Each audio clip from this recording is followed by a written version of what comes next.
Oke, salam jumpa Semeton Tabanan. Senang sekali saya Ani Wirasuta bisa jumpa lagi dengan Anda tentu saja dalam podcast Pilkada Tabanan 2024. Dan tentu saja seperti biasa kami akan hadirkan tamu-tamu istimewa pastinya untuk kami hadirkan ke hadapan Anda mengetahui berbagai informasi terkait dengan pelaksanaan Pilkada Tabanan 2024. Hari ini kita hadirkan Bapak Wayan Mudita.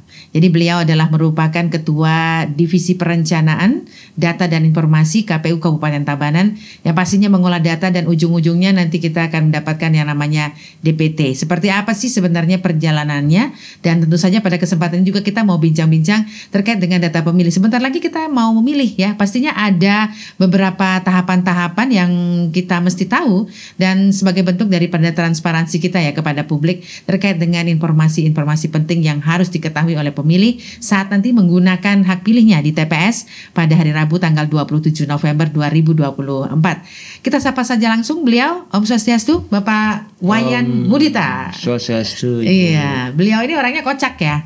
Jadi kelihatannya cool gitu, tapi kalau udah nyeletuk sekali lucu aja gitu ya. Tapi mungkin itu bagian dari dampak stres ya.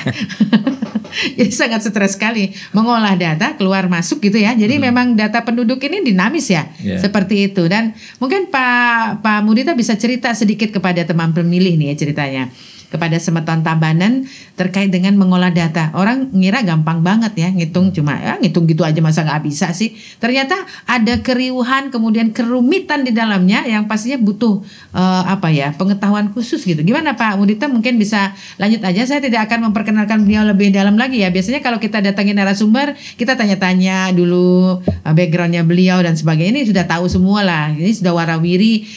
Mungkin pernah mampir di salah satu tempat Anda mungkin ya di situ. Oh ini namanya Pak Mudita. Oh tahu ini Pak Mudita. Oke, sekarang kita langsung aja to the point nih. Podcast kita orangnya to the point aja. Gimana nih terkait dengan data di Tabanan?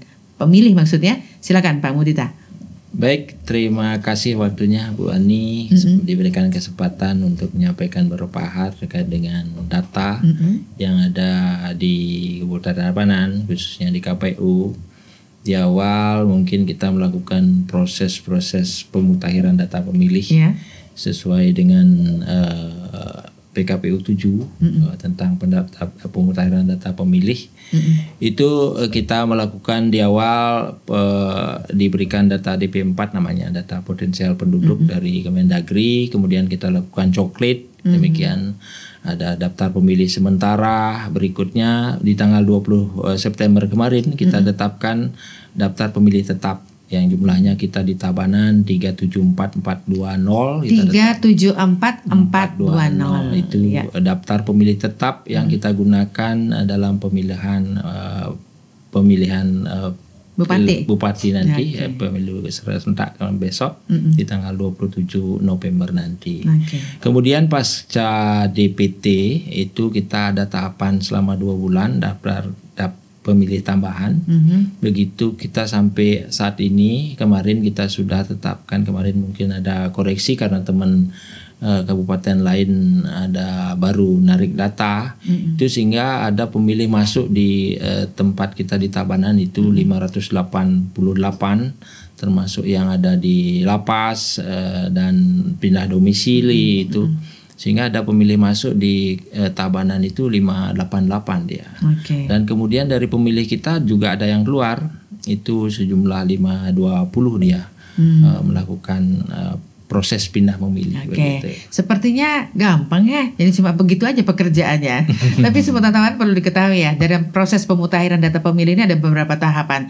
Tadi sengaja saya diamkan biar Semeton Tabanan bisa tahu nih apa tahapan-tahapan secara umum dulu ya. Ini sekarang kita mulai dari DP4 sudahlah selesai ya, datanya kita tinggal olah. Yang paling seru kemarin kan Pantarlih, adanya Pantarlih.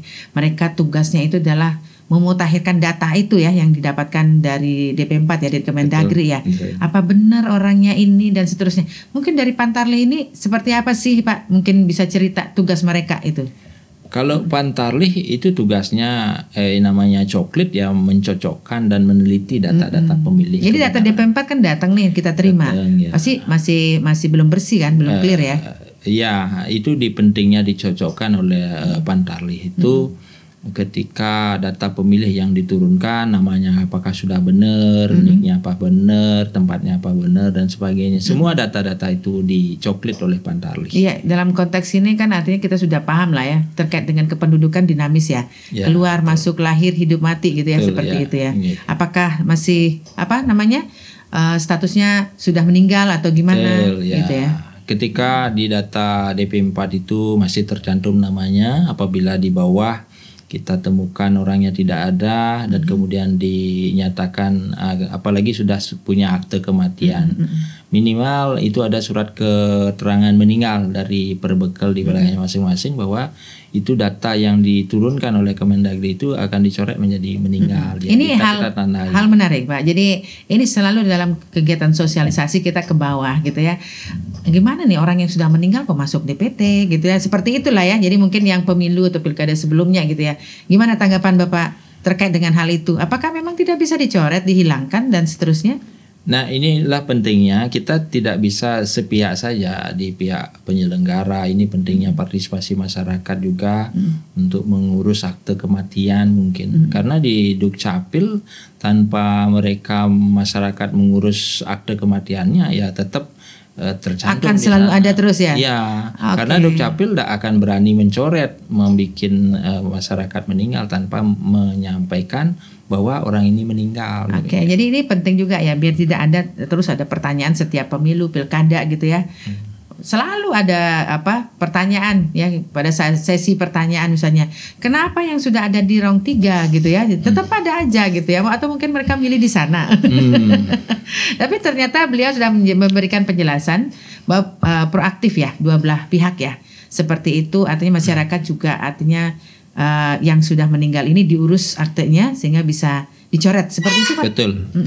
Mungkin kita punya program ke depannya nanti kita akan bersinergi dengan Dinas Dukcapil, data-data yang sudah kemarin dimiliki oleh di masing-masing wilayah kecamatan, dan sudah kami buktikan kemarin ketika ada di salah satu kecamatan mengirim data meninggal, itu dilampiri dengan surat keterangan kematian.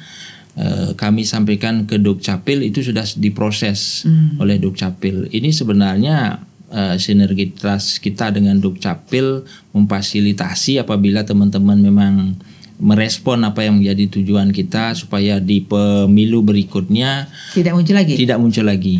Kalau seandainya masyarakat atau teman-teman di bawah nanti ketika mereka sudah selesai menjadi penyelenggara, ikut mengabdi untuk bagaimana masyarakat kita yang sudah meninggal itu nanti bisa dicoret di. Ya, ini juga sebuah pembelajaran ya. Mungkin tidak semua orang berkepentingan dengan akte kematian. Betul. Ternyata dampaknya luar biasa. Betul, ya di situ ya. Dan hasil dari pantauan Bapak. Jadi dengan adanya sosialisasi, kemudian pemberitahuan tersebut, data yang didapatkan seperti apa akhirnya Pak? Akhirnya cukup signifikan juga dari antusias masyarakat ketika kita menyampaikan supaya tidak muncul lagi. Mereka mengurus akte kematian terutama yang baru-baru. Dan kendalanya yang meninggal sudah cukup lama gini, mungkin tidak diketahui siapa orangnya, itu ada juga seperti itu gitu. Oke, tindak lanjutnya seperti apa? Kalau yang itu selama nanti Pak Perbekal, siapa penanggung jawab di wilayah itu bisa menyatakan bahwa orang itu meninggal, dan kalau bisa diurus langsung ke Dukcapil, sudah barang tentu akan diproses.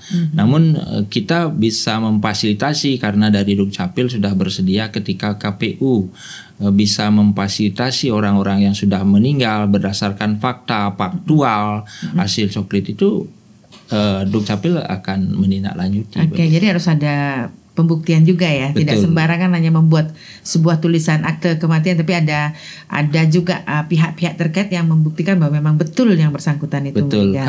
Karena mereka akan mengisi form juga yang mengetahui itu siapa gitu. Itu minimal Pak Perbekalnya mengetahui bahwa memang orang itu meninggal begitu. Siap. Sehingga data pemilih kita ke depannya harapannya begitu akan lebih bersih, tidak tercantum dari orang-orang yang masih meninggal gitu. Siap. Jadi ini hal menarik ya, pengetahuan ya, walaupun proses ini sudah berlalu, tapi Semeton Tabanan biar tahu juga seperti inilah prosesnya dan luar biasa ya. Oke, kemudian juga selain pemilih yang sudah meninggal ya seperti ini kan juga ada yang umur 17 tahun. Menarik juga ini terkait dengan hal ini. Bagaimana artinya Disdukcapil ya bersinergi dengan KPU proaktif terus untuk artinya memastikan bahwa nanti mereka yang sudah berumur 17 tahun dapat menggunakan hak pilihnya. Gimana ceritanya itu Pak? Kalau warga masyarakat kita yang sudah berumur 17 tahun dari Pantarlih juga mencocokkan dari KK yang mereka miliki, karena berdasarkan KK yang mereka miliki di bawah itu dicocokkan pada tanggal atau pada saatnya nyoblos itu apakah sudah berumur 17 tahun. Ada pendataannya juga ya? Jadi. Ada juga. Ketika dia sudah berumur 17 tahun pada saat mencoblos itu nanti kita mendorong juga lewat Pantarlih kita agar segera melakukan perekaman KTP. Nanti pada saatnya karena kalau tidak salah mohon maaf itu di umur 16 itu sudah bisa melakukan perekaman. Sehingga di 17 tahun itu sudah terekam minimal biodata penduduk itu IKD atau biodata yang berisi foto itu bisa dipakai bukti. Ya, sebagai salah satu alat juga ya untuk dapat nyoblos ya. Karena pemilih itu harus terdata dan sudah berumur 17 tahun dibuktikan dengan itu. Ya, ini mungkin menarik ya kalau orang awam biodata itu bisa ditulis bukan begitu ya. Jadi biodata itu adalah informasi yang dikeluarkan resmi oleh Disdukcapil. Jadi bukan biodata yang biasa ya. Coba kirimkan biodata gitu ya, bukan itu ya? Bukan, biodata kependudukan. Oke, jadi memang dikeluarkan oleh Disdukcapil ya, betul ya. Betul. Nah itu juga sudah artinya dirancang memang di teman-teman Pantarlih sudah istilahnya mendata itu semua dan mungkin hal menarik dari Pantarlih yang mungkin bisa disampaikan kepada teman pemilih terkait dengan pemilih-pemilih yang ada ini seperti apa Pak pantauan Bapak? Kalau teman-teman Pantarlih sih sudah melakukan tugas-tugasnya apa yang menjadi arahan kita, mana yang meninggal, mungkin ada juga yang terdata ganda gitu, orangnya satu tapi di data pemilih atau DP4 itu muncul 2. Kita pastikan mereka itu adalah orangnya 1. Iya, menarik ini waktu pemilih ganda dan sebagainya kadang orang ini tercatat bisa di luar daerah kan? Betul. Oke. Itu gimana ceritanya itu Pak? Itu yang lamanya kita proses karena di siaknya di luar daerah ini penting juga kita akan sampaikan ke depannya kepada Dinas Kependudukan. Ketika mereka tercatat di Sumatera gitu zaman transmigrasi sedangkan dia sudah pulang ke Bali, mereka memiliki KTP di Bali sedangkan di sana belum dihapus.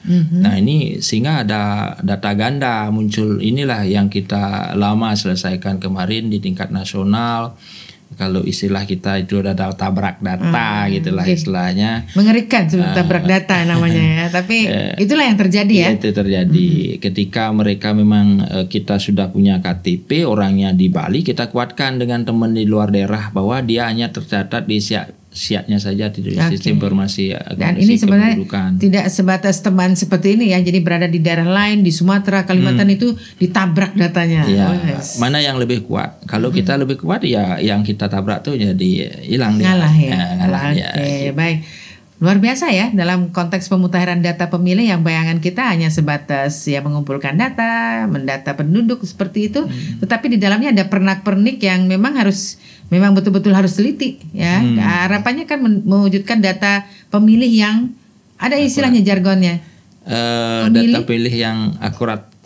Oke, jadi betul-betul memang clear ya dan tentu saja tadi tidak ada lagi terulang yang meninggal muncul lagi seperti itu. Tadi sudah disampaikan. Jadi muncul ada kesadaran nanti untuk aktif mengurus hal-hal yang memang dibutuhkan di situ ya. Harapannya seperti itu. Bagaimana kita meminimalisasi data-data nanti kependudukan yang kita gunakan untuk tetapkan sebagai daftar pemilih tetap itu mengurangi hal-hal yang seperti itu, yang ganda, yang meninggal, ada yang ubah status dan di bawah umur dan sebagainya itu yang kita maksud lebih akurat lah data-data kita. Pemilih disabilitas Pak? Pemilih disabilitas juga di sana dipastikan dipastikan kalau kita punya 2.300 lebih lah pemilih disabilitas itu sudah artinya dicoklit juga oleh teman-teman Patale di awal, sehingga ditandai dia sesuai dengan kode-kode dan jenis-jenis disabilitasnya begitu. Oke, jadi ada tempatnya ya Pak ya. Jadi untuk memudahkan nanti tim data untuk merumuskan itu sehingga terlahirlah yang namanya DPT. Ya, sekarang kita menuju DPT. Tadi ditetapkan tanggal 20 September. 20 September ya, kemarin ya ditetapkan sejumlah 370.000 374.426. Oke, 37. Kalau angkanya 374. 374.420 orang. Harusnya saya hafal juga. Ya, lanjut lagi Semeton Tabanan, perbincangan kita cukup menarik. Tadi kita sudah sampai di bagaimana petugas Pantarlih sudah merapikan data-datanya. Dengan 1 bulan penuh ya melakukan itu ya, coklit ya, dan kemudian dilanjutkan dengan penetapan, dan pastinya ada tahapan-tahapan, dan ujungnya adalah pada tanggal 20 September 2024 ditetapkan DPT 374.420. Saya sudah hafal itu sekarang. Oke, lanjut berikutnya nih, setelah ditetapkan DPT dan pastinya ada tahapan-tahapan berikutnya Pak. Jadi saya mendapatkan informasi nih, jadi bahwa walaupun sudah ditetapkan yang namanya DPT, itu ada beberapa penduduk ini kan dinamis, ada keluar, masuk dan sebagainya. Ada namanya DPTB dan seterusnya. Mungkin Bapak bisa cerita nih sampai di sana. Kalau pasca DPT kita kalau pemilu dulu ada DPTB juga, tapi waktunya cukup lama. Tapi saat ini kita punya waktu September sampai dengan November itu 2 bulan saja. Itu pun pengurusannya lebih pendek gitu, karena yang boleh dalam pilkada ini melakukan pindah memilih adalah mereka yang memiliki KTP beralamat Bali saja. Jadi perlu diketahui juga karena ini kan memilih gubernur dan wakil gubernur, kemudian juga bupati dan wakil bupati. Sehingga kita dalam 2 bulan itu terakumulasi, termasuk yang pindah memilih di lokasi khusus di lapas itu, mereka yang pindah ke lapas kemudian pindah domisili begitu, kita mencatat sampai kemarin tanggal 20 November kemarin itu sejumlah 588 yang melakukan pindah memilih, baik dia karena di rumah tahanan, karena dia pindah domisili begitu. Yang kebanyakan sih pindah domisili karena mereka nikah dari kabupaten lain ke Tabanan begitu ya. Jadi keluar masuk dinamis ya bahasanya ya terkait dengan data kependudukan. Kemudian kategori pemilih, Mbak, mungkin bisa cerita namanya tambahan, pemilih tambahan. Kemudian satu lagi ada dua ya. Jadi yang DPK ya. Nah, seperti apa itu Pak? Yang sekarang ini kalau itu tambahan, kalau pindahan gitu. Sekarang istilahnya pemilih, kalau di pemilihan atau pilkada ini pemilih pindahan yang DPTB tadi itu. Yang itu pindahan ya. Memang ada waktunya ya. Ada waktunya. Itu mumpung itu bisa dicerita kapan melakukan artinya proses itu. Kita kan membuka helpdesk juga, maksudnya dilayani juga ya. Kalau kemarin BPS. Mungkin di portalnya KPU sudah kita umumkan di awal sebelum sampai tanggal 20 Oktober kemarin, dari semenjak DPT ditetapkan sampai tanggal 28 Oktober kemarin kita memberikan kesempatan bagi mereka yang pindah domisili, artinya mereka yang berencana begitulah artinya. Kemudian dari tanggal 28 sampai terakhir H-7 itu diberikan kesempatan bagi mereka yang di rumah tahanan, yang melakukan mengalami rawat inap, kemudian bencana, dan kemudian yang terakhir itu tugas pada saat 27 November itu mereka itu bertugas di tempat tujuan itu gitu. Dengan dilampirkan, semuanya melampirkan itu. Kalau memang yang sakit dari rumah sakit, kalau memang yang bencana ya dari BPBD bahwa ada bencana di tempat tinggalnya. Kemudian yang di rumah tahanan ya di keterangan oleh pihak lapas begitu. Itu H-7 ya? Sampai H-7. H-7. Nah, sekarang kita kan mau mendekati ini nih. Kan ini tadi dibahas tentang terkait dengan DPTB pindahan berarti ya. Pindahan. Nah, kemudian setelah itu yang mungkin sebagai saksi atau apa gitu, gimana itu prosesnya? Mereka yang terakhir ini kan yang sebagai pengawas TPS yang banyak pindah. Karena mereka berasal dari TPS lain yang akan bertugas di TPS di mana ditugaskan. Ini dilampirkan dengan surat tugas mereka. Ini sudah dilakukan juga proses pindah memilih ketika mereka bertugas tidak di TPS asalnya. Karena pemilih tambahan itu mereka yang sudah tercantum di DPT yang tadi itu, namun pada saatnya tidak bisa melakukan memilih di tempat asalnya. Karena tugas ya? Karena tugas. Nah itu berlaku dari tanggal berapa pengajuan itu? Di sana H-7 kemarin gitu, sampai tanggal 20 November kemarin. Kita proses di akhir itu. Sehingga mereka sudah mengurus sebelum di tanggal 20 itu sampai 2359 kita layani. Artinya bahwa pengurusan terkait dengan pindah memilih ini sampai dengan H-7 tanggal 20 November kemarin 2359. Jadi sudah di close ya, artinya seperti itu ya. Nah, kemudian berikutnya ya, jadi ada saja ya namanya juga penduduk ya, jadi kadang pindah dan itu juga tidak pasti dan sebagainya. Yang di luar itu dilayani seperti apa, Pak? Kalau yang mereka yang tidak terdaftar di DPT dan kemudian juga tidak terdaftar di DPTB yang tadi itu termasuk daftar pemilih khusus dia bahasanya gitu. Istilahnya di pemilihan ini tambahan dia gitu, beda dengan pemilu kemarin. Sehingga nanti di pencoblosan itu mereka akan bisa membawa KTP. Itu nanti teman-teman di KPPS juga akan cek DPT online-nya. Itu apakah mereka sudah terdaftar atau belum gitu. Namun secara teknis di teman-teman divisi teknis karena sudah ada juknisnya bagaimana kebijakan mereka yang sudah artinya terdaftar dan baru punya KTP di tempat asalnya sesuai dengan hasil bintek kita kemarin itu diberikan kesempatan untuk memilih dengan menggunakan artinya di tempat tujuan pindah domisili itu. Hanya saja teman-teman PPS atau KPPS nanti di tempat tujuan melakukan konfirmasi ke tempat supaya tidak melakukan bahwa yang bersangkutan tempat sebelumnya ya asal sudah melakukan pemilihan di tempat ini gitu. Jadi itu pun teman-teman di KPPS juga nanti memastikan yang sudah memilih di tempat tujuan itu memastikan mereka sudah ada tanda nyoblos begitu.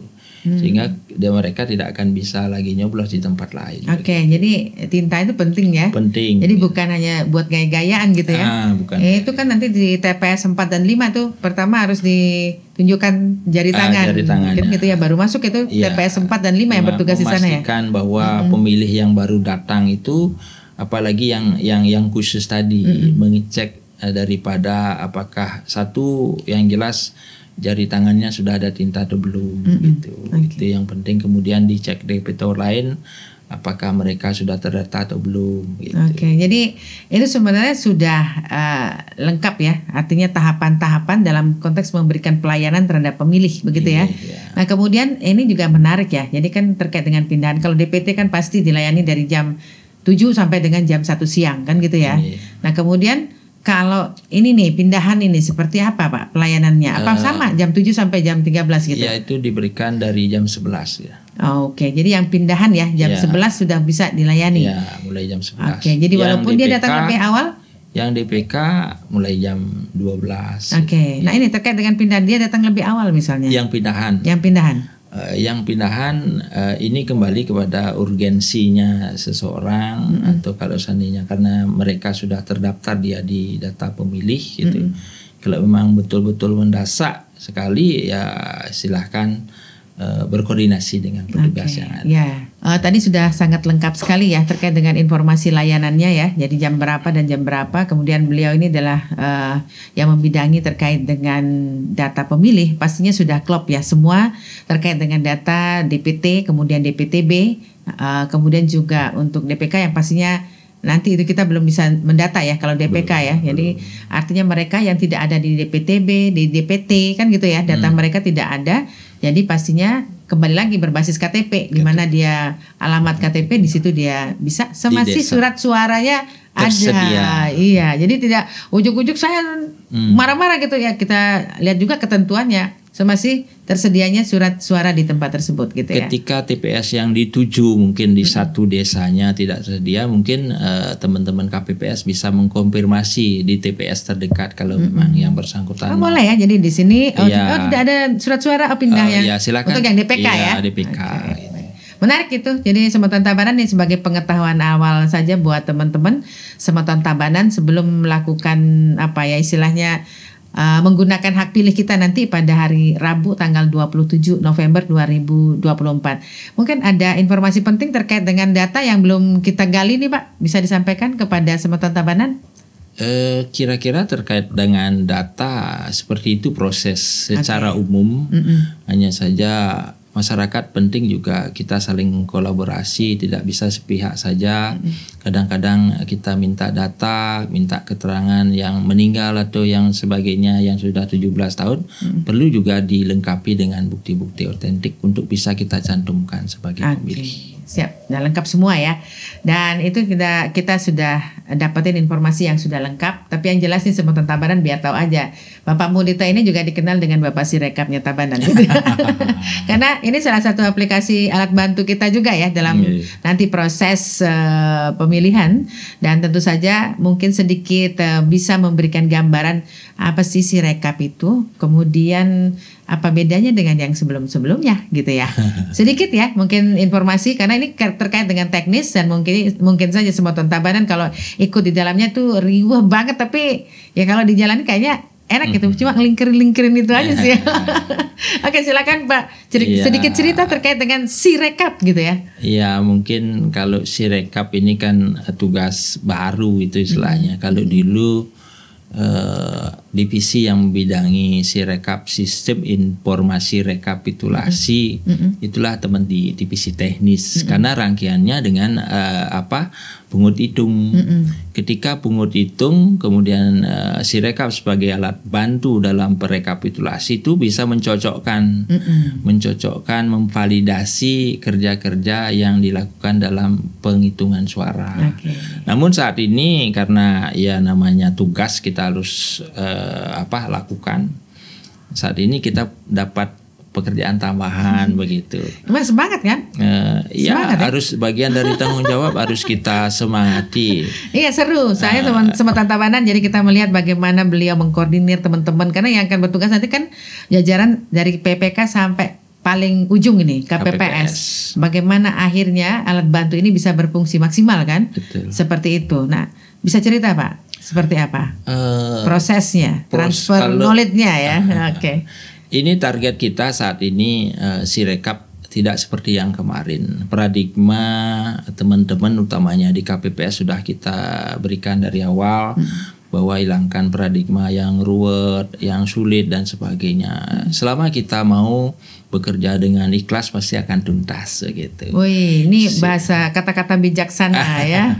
Oke. Itu apapun yang akan kita kerjakan pasti tuntas. Dan Sirekap ini targetnya, Sirekap itu harus lengkap begitu, lengkap dalam memfoto dan mengupload daripada dokumen-dokumen yang ada di TPS nanti, baik itu daftar hadir, kejadian khusus, dan yang paling utama inilah hasil plano itu. Itu sebagai kontrol kita nanti rekapitulasi yang dilaksanakan oleh teman-teman PPK. Makanya target kita Sirekap ini harus lengkap. Sehingga nanti 100% bisa terupload dia di sistem sebagai alat kontrol kita dan bagi alat publikasi nanti kan. Itu yang kita lakukan, dan barusan tadi kami melakukan uji coba dan sudah berapa kali kita lakukan uji coba.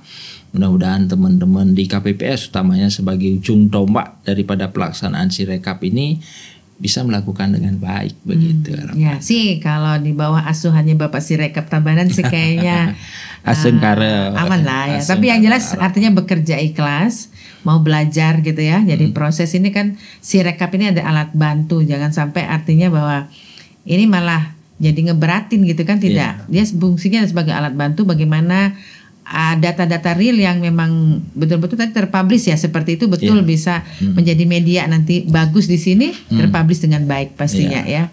Dan hal yang unik mungkin orang teman-teman semua Tabanan mungkin apanya sih Sirekap yang dimaksud itu kan, mungkin sedikit kasih gambaran Pak. Jadi cerita-cerita lucu lah apa gitu ya. Yang saya lihat seperti itu teman-teman, pada istilah Balinya ngurek gitu ya. Kan itu prosesnya dari sana kan, dari C hasil itu kan, itu di foto gitu ya. Iya betul. Nanti harapannya gitu, karena mungkin masyarakat yang kemarin tahu tentang Sirekap itu, apalagi di berita-berita nasional itu, berita medsos bahwa Sirekap itu begini, negatif lah dipikirkan. Namun setelah kita selusuri masuk ke dalamnya, dan sekarang ini sudah diperbarui sistemnya, sehingga kalau memang betul-betul teman-teman melakukan pekerjaan-pekerjaan itu memfoto dengan benar sesuai dengan aturan, menulis C hasil sesuai dengan aturan, ini kami yakin akan bisa diwujudkan dengan baik juga, publikasinya akan lebih baik begitu. Ketika nanti teman-teman yang kami maksud tadi bekerja tidak ikhlas gitu, yang sepatutnya fotonya menunggu April tag tepat gitu ya, sudah dipoto gitu sehingga tidak terpublish dia. Ini yang dimaksud dengan ketika hati kita ikhlas, pasti kita akan sabar menunggu April tag itu akan datang dia. Karena nggak sabar ya. Karena ada sabar, begitu muncul dipoto saja gitu sehingga dia tidak akan publish. Ada prosesnya. Jadi ini pengetahuan ya, sedikit lah informasi buat semeton Tabanan ya. Sirekap itu memang agak kalau makanya dibilang harus bekerja ikhlas, sabar gitu ya, menunggu. Mungkin karena pengaruh sinyal dan sebagainya. Ada dampaknya, ada pengaruhnya nggak di situ? Kalau sinyal juga pasti ada, karena kita di aplikasi pakai sistem gitu. Tapi ada pilihan-pilihan yang ketika sinyalnya tidak ada, pada saat memfoto itu tidak perlu pakai sinyal. Yang penting itu untuk sinyal itu pada saat kita mengunggah dokumen itu ke server gitu. Apalagi nanti di saatnya di hari bersamaan kan akan numpuk nih Ki. Seperti tadi kita uji coba nasional, karena serentak kita melakukan uji coba itu, sehingga di server ini agak ngantri mungkin. Nunggu giliran masuk gitu ya. Dan pastinya itu artinya sudah ada barangnya, tinggal nunggu antrean aja. Ya, ini juga harus mendapat harus diketahui juga oleh teman-teman KPPS, harus sabar gitu ya. Ini kan penting dokumentasi jejak digital yang sampaikan Ibu tadi, bahwa nanti ini kan menjadi jejak digital kita ketika tersimpan di aplikasi, teman-teman PPS diberikan salinan PDF, itu kan ada nanti teman PPK akan merekap di tingkat kecamatan. Namanya alat bantu Pak, harusnya memudahkan gitu ya. Betul. Harapannya sekarang dengan ada perubahan-perubahan di Sirekap itu mungkin sudah lebih disederhanakan. Namun tetap hasilnya harus akurat. Baik. Jadi tetap kembali ke C hasil ya. Jadi menjadi sumbernya ya. Yang menjadi pedoman itulah hasil itu oleh C hasil. Tetap. Jadi bagus juga, menarik perbincangan kita untuk menambah wawasan daripada pemilih ya. Jadi tidak hanya datang ke TPS nyoblos selesai, ternyata di balik itu ada perjuangan-perjuangan ya, petugas atau penyelenggara pemilu atau pemilihan ini bagaimana berjuang untuk menghasilkan data yang benar-benar bagus gitu ya, yang nanti akan ditampilkan kembali kepada pemilih itu sendiri ya. Begini hasilnya, wow keren banget seperti itu. Suksumopeng banget loh Pak, ini jadi luar biasa, menjadi wawasan baru buat kita semua ya, terkait dengan pelaksanaan terutama Pilkada Tabanan 2024 yang sebentar lagi, ini tinggal menghitung hari saja. Dan yang jelas kita harus memastikan, jadi jangan sampai Anda melewatkan kesempatan ini, datangnya 5 tahun sekali ya. Dan momentum ini penting banget, dan ini pertama kali ya keserentakannya dilakukan serentak seluruh Indonesia seperti itu. Dan momentum ini harus digunakan sebaik mungkin dengan datang ke TPS hari Rabu tanggal 27 November 2024. Sebelum kita tutup, ada pesan mungkin kepada pemilih yang bisa disampaikan? Mungkin dari kami juga sama, untuk meningkatkan partisipasi mungkin Tabanan elingan rauh tanggal 27 November nanti untuk memilih gubernur, wakil gubernur, dan bupati dan wakil bupati Tabanan. Jadi ya benar-benar harapan kita semua ya. Jadi bagaimana pelaksanaan pilkada khususnya di Tabanan berjalan dengan lancar. Datang semua pemilihnya ke TPS gitu Pak ya. Semoga pilkada kita di Tabanan khususnya berjalan aman, lancar dan damai. Oke. Baik. Kita punya jargon Pak. Ini harus selalu kita kumandangkan terus untuk memberikan semangat Pilkada Tabanan 2024 pasti nyoblos. Itu pembuktian, betul kan? Kita langsung saja sekalian kita tutup acara kita untuk hari ini. Pilkada Tabanan 2024 pasti nyoblos. Oke, saya Adi Wirasuta. Sampai jumpa.